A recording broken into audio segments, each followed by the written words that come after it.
अगर आपको आज का एपिसोड पसंद आए तो द ब्लैंक पेज ऑफिशियल को सब्सक्राइब ज़रूर करिएगा और बेल आइकन को प्रेस करना मत भूलिएगा।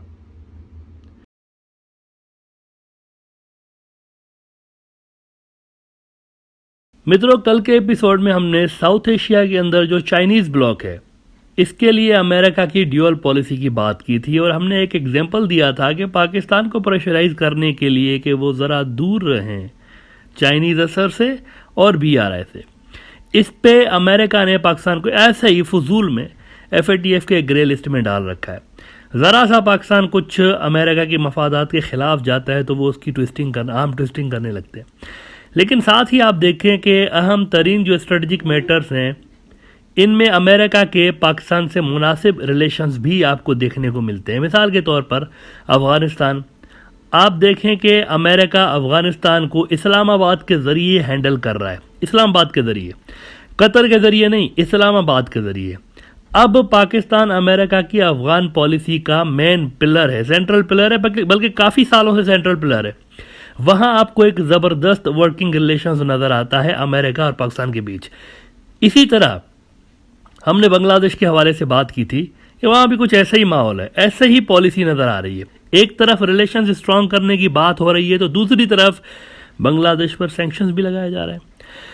एक तरफ रब फोर्स पर बैन लगा दिया जाता है कि ये एक बहुत ही एक जालिम किस्म की फोर्स है, ये कहकर सैंक्शंस लगा दिए जाते हैं। लेकिन साथ ही फिर आप देखेंगे बांग्लादेश के लिए तारीफों के पुल भी बांधे जाते हैं अमेरिका की जानिब से उसी टाइम पे। मिसाल के तौर पर ढाका ट्रिब्यून की आप ज़रा ये न्यूज़ देख लें, कह रहे हैं कि USNY Miller stronger democratic institutions governing structures to fuel Bangladesh future success.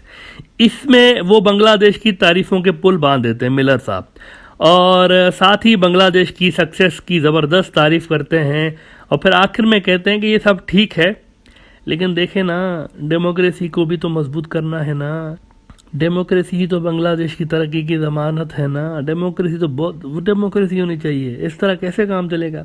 अब बंदा पूछे कि भाई आप अमेरिकन जो है ना, जिस वेस्टर्न डेमोक्रेसी की बात कर रहे हैं उसने अफगानिस्तान को क्या दिया? दुनिया के सामने मिसाल है। 20 साल में आपने अरबों खरबों डॉलर झोंके, वहाँ पर क्या मिला आखिर में?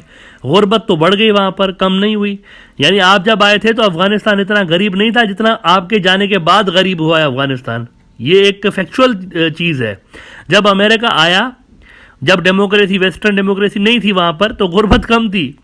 जब डेमोक्रेसी वहाँ पर आ गई, अमेरिका 20 साल रह के गया और जब गया है तो डेमोक्रेसी मजीद, और इस टाइम में पैसा भी ज़्यादा आया अफगानिस्तान, लेकिन फिर भी ये हाल रहा। लेकिन खैर, एक तरफ धमकी दूसरी तरफ प्यार, ये अमेरिका की साउथ एशिया के ये जो चाइनीज़ ब्लॉक है ना, इनके मुल्कों के लिए पॉलिसी है। अब एक और ज़रा इसी पॉलिसी का मुजाहरा अमेरिका ने यूं किया है कि अमेरिका के स्टेट डिपार्टमेंट, जो कि यूं समझें कि अमेरिका की मिनिस्ट्री ऑफ फॉरेन अफेयर्स है, इसके एक अहम तरीन ऑफिशियल हैं डेन थॉम्सन साहब। इन्होंने एक बात की है कि Bangladesh is a regional leader and a economic force in south Asia. जैसा कि ढाका ट्रिब्यून ही रिपोर्ट कर रहा है कि US Bangladesh a regional leader economic force in south Asia. इसमें वो बांग्लादेश से कह रहे हैं कि आएँ आप और हम जो है ना मिलकर काम करते हैं और चाइना से ज़रा हट के, इस तरह का इंप्रेशन, ये वर्ड उन्होंने नहीं किया लेकिन एक इंप्रेशन उन्होंने दिया है। जो बात उन्होंने की है ना वो भी हम आपको बताते हैं, उससे आपको क्लियरली नज़र आएगा कि वो चाइना से हट के अपनी तरफ लाने की कोशिश कर रहे हैं कि चाइना से हट के अमेरिकन कैंप में आएँ, और मशवरा उन्होंने दिया है। मौसूफ ने फरमाया है कि बांग्लादेश जो है ना वो 50 साल तक हमारे साथ मिल जाए। उन्होंने खुल के कह दिया हमारे साथ मिल जाए 50 साल के लिए।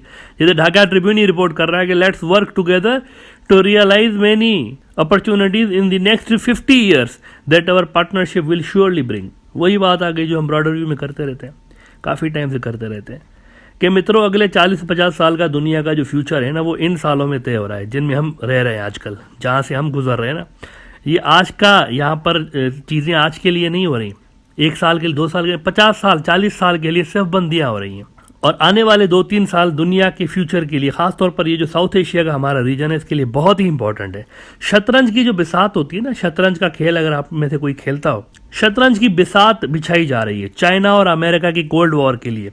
एक कुव्वत गिर रही है, एक ग्लोबल पावर गिर रही है, दूसरी ग्लोबल पावर उसकी जगह लेने की अटेम्प्ट कर रही है, और इनका ये खेल अगले 40-50 साल तक वैसे ही चलेगा जैसे अमेरिका और सोवियत यूनियन के दरमियान कई डेकेड्स तक एक कोल्ड वॉर चलती रही। इसका खात्मा सोवियत यूनियन के गिरने पे हुआ। अब जो नई कोल्ड वार शुरू होगी ना, इसका भी खात्मा दोनों में से किसी एक फोर्स के गिरने पे होगा। ये हम आपको बता दें, दुनिया की हिस्ट्री रही है ये। दो जो दुनिया में देखिए, जंगल में दो किंग नहीं होते, एक किंग होता है। चाइना खुद कहता रहा है कि अमेरिका का ये जो ग्लोबल ऑर्डर है, this is a law of jungle. वो खुद कह रहे हैं ये जंगल है, दुनिया जंगल की नज़र से देखते हैं। तो जंगल में तो एक बादशाह होता है ना, शेर। दो बादशाह तो नहीं होते। तो यहाँ दुनिया ऐसे ही है। यहाँ पर हर जो कुव्वत होती है वो चाहती है मेरा सबसे ज़्यादा इन्फ्लुएंस, और ये इन्फ्लुएंस की जो लड़ाई है एक कुव्वत के गिरने और दूसरे के उभरने पे ख़त्म होती है। सदियों से यही चलता आ रहा है। एक दूसरी कोल्ड वार भी दुनिया के अंदर शुरू होने वाली है। पहली जो थी वो ख़त्म हो गई सोवियत यूनियन के इख्तिताम पे, अब दूसरी शुरू होने वाली है अमेरिका और चाइना के दरमियान। इसमें भी अपने अपने प्लेयर्स दोनों ग्रुप चुन रहे हैं कि ये मेरी तरफ से खेलेगा, ये मेरी तरफ से होगा। ये सब कुछ चल रहा है। इसीलिए ये जो बांग्लादेश पाकिस्तान जैसे मुल्कों पे कभी आप देखते हैं प्यार दिखाया जाता है, बहुत ही प्यार भरी बातें की जाती हैं, कभी सैंक्शन से डराया जाता है, ये सब उसी ग्रेट गेम का हिस्सा है। दुनिया के अंदर ये जो बहुत बड़ी गेम चल रही है ना आलमी ताकतों की, उसी का हिस्सा है। और अमेरिकन सब खुल के कहने लगे, अब तो खुल के भाई बिल्ली थैले से बाहर आ गई है। वो खुल के बांग्लादेश को कह रहे हैं कि हमारे साथ मिल जाएं अगले 50 साल तक, ताकि हम जो है ना कंटेनमेंट ऑफ चाइना में इंडिया की तरह आपको भी यूज़ कर सकें।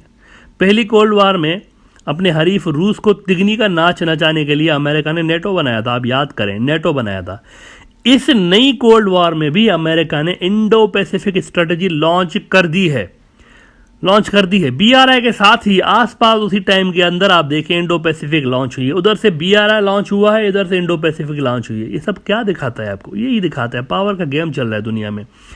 और जैसे उन्होंने नेटो बनाया था ना, नेटो जैसी ही मिलिटेंट विंग बनाने के लिए उन्होंने इंडो पैसिफिक में पहले क्वाड का नाकाम तजुर्बा किया। ये नेटो की तरह की फोर्स बन रही थी, पहले नाकाम तजुर्बा किया। अब उन्होंने ऑक्स का तजुर्बा किया है, मिलिट्री अलायंस बन चुका है।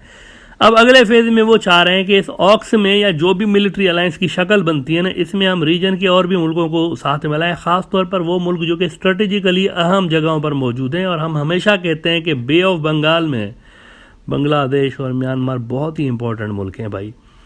ये बहुत इंपॉर्टेंट मुल्क हैं बे ऑफ बंगाल के हवाले। अगर जिस मुल्क का इन दोनों के अंदर असर होगा ना, म्यांमार और बांग्लादेश के अंदर, वही बे ऑफ बंगाल में रूल करेगा। तो ये तारीख का वो दौर चल रहा है जहाँ पर फूंक फूंक के हर मुल्क ने एक कदम रखना है। एक गलती, एक गलत मूव उस मुल्क की अगली कई जनरेशन्स को नुकसान दे सकता है। ये वो टाइम चल रहा है, हम उस ज़माने से गुजर रहे हैं। अरब मुल्कों का ही मिसाल आप देख लें ना, कंजर्वेटिव मिडल ईस्टर्न मुल्क कितने कंजर्वेटिव हुआ करते थे, आप याद करें। आज से 40-50 साल पहले भी कितने कंजर्वेटिव मुल्क थे ये। लेकिन अब दुनिया को अपनी लिबरल और आज़ाद ख्याल जो इमेज है ना, वो दिखाने के चक्कर में लगे हुए हैं। अब देखें यकायक वहाँ पर हर तरह का गैर शरई कानून आपको पास होता हुआ नज़र आ रहा है, जो कि आज से 40-50 साल पहले कोई सोच भी नहीं सकता था। ये सब कुछ क्यों हो रहा है? क्या उनको शौक चढ़ा है अरबों को? नहीं, अगले 40-50 साल की तैयारी हो रही है। एज वी सेड, वो जानते हैं कि उस टाइम तक तेल ख़त्म हो जाना है या कम हो जाना है। तो इकोनॉमी को रन करने के लिए, बिजनेस इन्वेस्टमेंट लाने के लिए, एक फंक्शनल इकोनॉमी उस मुल्क को बनाने के लिए नए कानून उस हिसाब के बनाने के ज़रूरी है, ताकि वो जो वेस्टर्न इन्वेस्टर्स हैं ना, वो भी अट्रैक्ट हो हमारी तरफ।